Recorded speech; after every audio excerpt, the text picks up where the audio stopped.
తెలంగాణ ముఖ్యమంత్రి రేవంత్ రెడ్డి గారు రేపటి నుంచి అధికారంలోకి వచ్చిన తర్వాత మొట్టమొదటిసారి మరి ఉమ్మడి జిల్లాల పర్యటన చేస్తున్నట్లుగా సమాచారం వస్తుంది.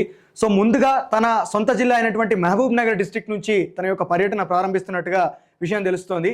కాబట్టి ఈ సందర్భంగా ముఖ్యమంత్రి రేవంత్ రెడ్డి గారికి నేను అప్పీల్ చేసేటువంటి విషయం ఏమిటంటే, నేను ఇంతకుముందే చాలాసార్లు ఈ విషయాన్ని వివరించే ప్రయత్నం చేశాను, ప్రభుత్వం దృష్టికి తీసుకొచ్చే ప్రయత్నం చేశాను.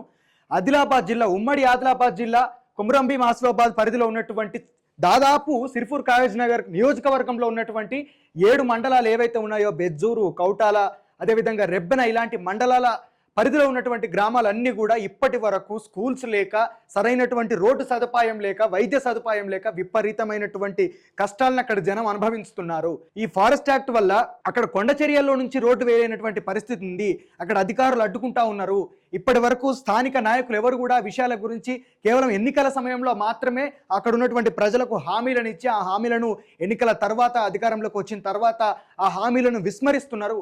కాబట్టి మీరు ఖచ్చితంగా మహబూబ్ నగర్ కంటే ముందుగా మీరు ఖచ్చితంగా ఉమ్మడి ఆదిలాబాద్ జిల్లాకు వెళ్ళండి.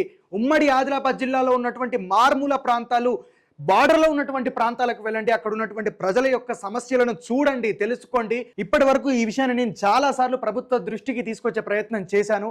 కాబట్టి ఈసారి మళ్ళీ చేస్తున్నాను. మీరు జిల్లాల పర్యటనకు పూనుకున్నారు కాబట్టి ముఖ్యమంత్రి గారికి చేతులెత్తి నేను వేడుకుంటున్నాను. ఈ యొక్క సమస్యను నా కళ్ళారా నేను చూశాను. నా కళ్ళారా అక్కడ ప్రజలు పడుతున్నటువంటి ఇబ్బందులను, బాధలను, కష్టాలను, అసౌకర్యాలను ప్రతి ఒక్కదాన్ని నేను నా కళ్ళతోటి వీక్షించాను. కాబట్టి అది చాలా హృదయ విదారకంగా ఉంది. దయచేసి ముఖ్యమంత్రి గారు దీని మీద దృష్టి పెట్టాలి. ఉమ్మడి ఆదిలాబాద్ జిల్లాకు సంబంధించినటువంటి ప్రతి ఒక్కరు కూడా ముఖ్యమంత్రి దృష్టికి ఈ విషయం వెళ్ళే వరకు కూడా ఈ యొక్క విషయాన్ని షేర్ చేయండి.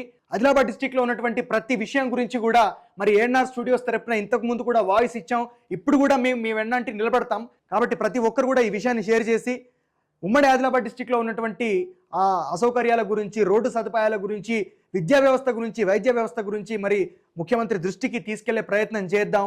అక్కడ ఉన్నటువంటి సమస్యలకు ఒక పరిష్కార మార్గాన్ని చూపెడదాం.